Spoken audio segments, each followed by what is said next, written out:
2 คนเอ็มเอ้ยมา2 คนเด้อ2 ถ้วยเด้อมาจากบ้านได้บ้านใหม่มาแต่บ้านใหม่เมืองใดบ้านใหม่เมืองจำพรย่างมาบ่ย่างแน่ขี่รถแน่หั่นแหละขึ้นรถขึ้นลงหั่นแหละเอ้ยได้แล้วจุกย่าเมืองจำพรนี่ใช่จำพรเมืองจำพรทั้งแก่งกอกทั้งแก่งกอกเมืองจำพร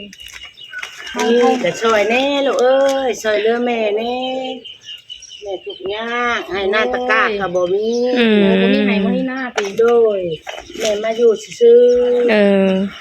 ลูกเต้าก็บ่มีลูกเต้าก็บ่มีบ่แม่บ่มีลูก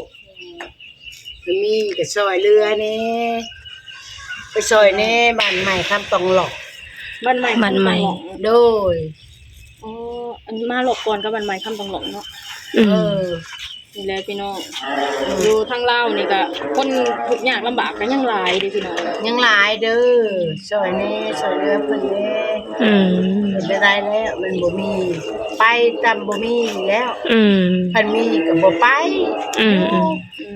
ไผอยากถูกเด้ย่าแม่แม่นไผอยากถูกบ่มีไผอยากถูกแล้ย่าเอ้ยเพิ่นมีก็ช่วยเหลือเพิ่นแน่อันบ่มีแบบงานอันเด้เครื่องเด็กน้อยคือบ่ให้ไปหามาบ่ดูแพเอ็มเครื่องเด็กน้อยน่ะพวกงานตัดอ้อยก็บ่มีให้รับจ้างบ่มีแล้วมันบ่มี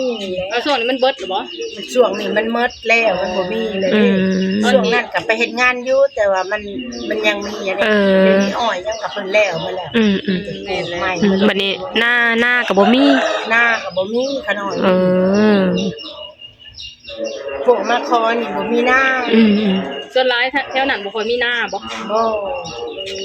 ส่วนหลายนี่ประมาณลัง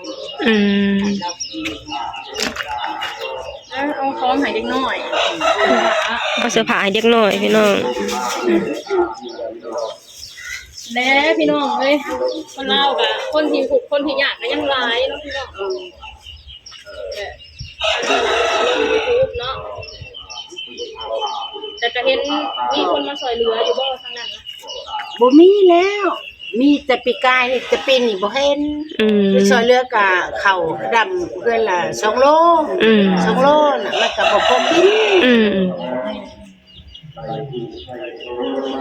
นาตะกะก็บ่มีเนาะให้นาตะกะก็บ่มีทุกอย่าง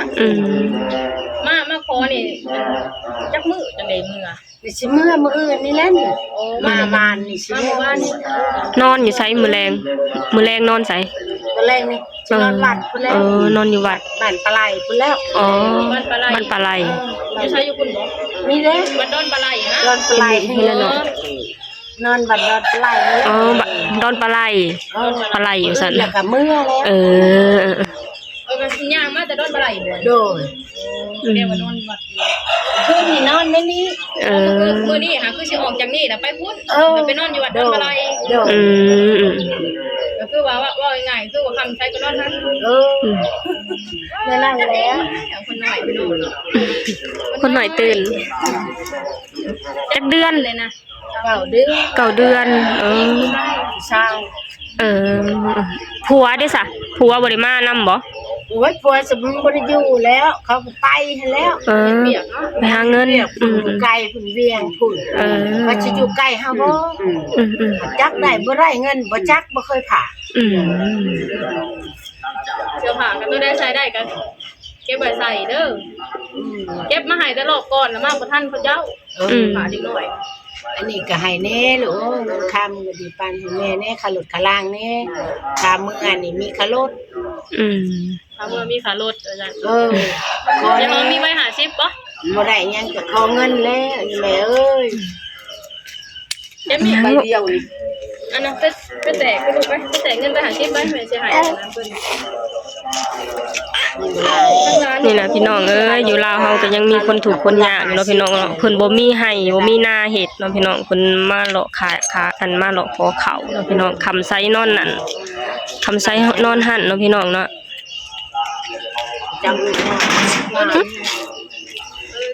กันหลายคนบ่แต่ละรอบนะ มากันหัน4คนมื้อนี้ค่ะ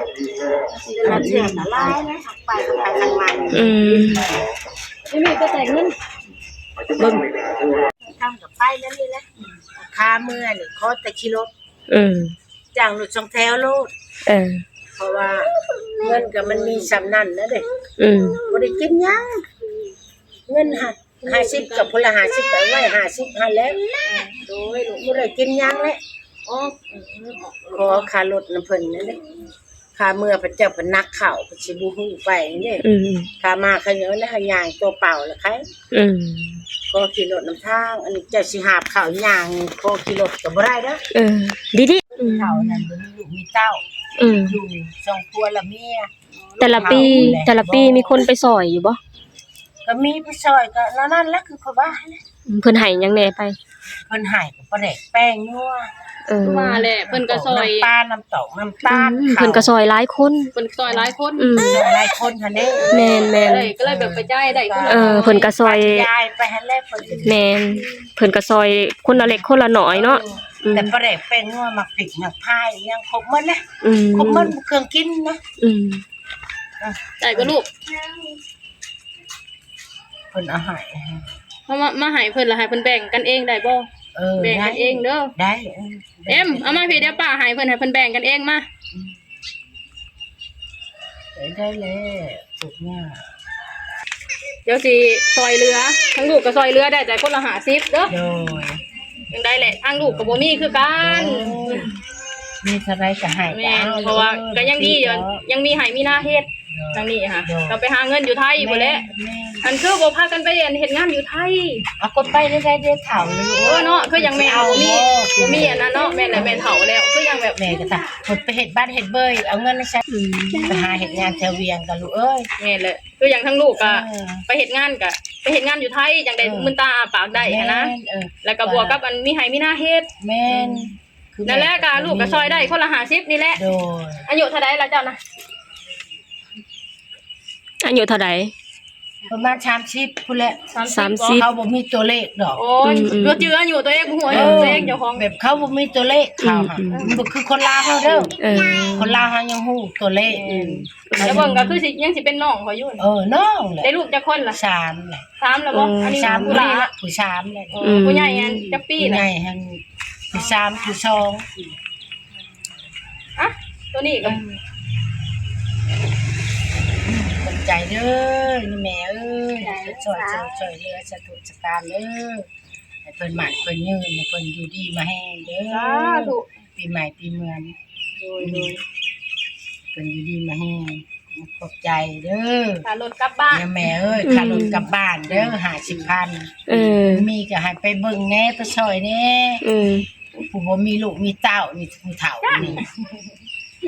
เพิ่นไปช่วยเรือนี่แม่เอ้ยถ้าก็ตื่นแต่นอนให้แล้วนี่ว่าเนี่ยพ่อไปเด้อโดยไปดีขอบคุณขอบใจโดยเลือกใช่มั้ยจ่ายเด้อโอ้ยซอยเรือได้เล็กน้อยไปลุงผูกแขนก็ไปมีเงินคือกันลืมแล้วจะขอแล้วจ้ะให้เงินเรื่องเงิน50นี่แหละไปเล็กคนละน้อยพี่น้องเพิ่นบ่มีหน้าเฮ็ดเนาะเพิ่นบ่มีหน้าเฮ็ดมาหาเลาะอันคอเขา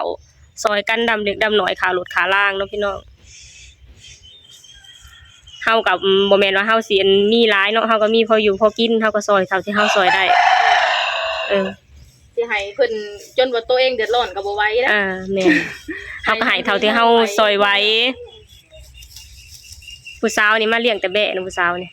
ผู้สาวเลี้ยงแบะผู้สาวงามเลยผู้สาวกับผู้สาวงามเบิ่งใครสนใจติดต่อได้เด้อพุ่นโสดเลยผู้สาวงามโสดหรือไม่โสดคะโสดหรือไม่โสดโสดค่ะโสดค่ะสดไหม